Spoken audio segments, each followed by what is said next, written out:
على ابوك لعنة الله تلعنك وتلعن والديك يا عبد الملك الحوثي داخل القبر لو ما يطير العظم حقهم. وايضا محمد علي الحوثي على ابو لعنة الله تلعنه وتلعن والده الذي نزل عاد استمتع قبل شهر، نزل استمتع بنسائب والفساد. والله اكثر ناس داعمين للفساد، داعم هابه، داعمين للظلمه، وداعمين للقحاب وشبكات الدعاره، لانه ما كثيرين شبكات الدعاره ذول من وجوه. والله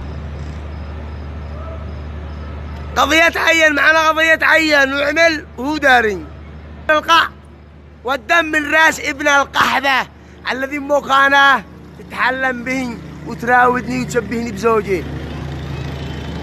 والله اني لا خرجكوا ولا ما خرجكوش، اني افقشوا وانت عاد بصير يا صلاح يا الذي زنيك بامك.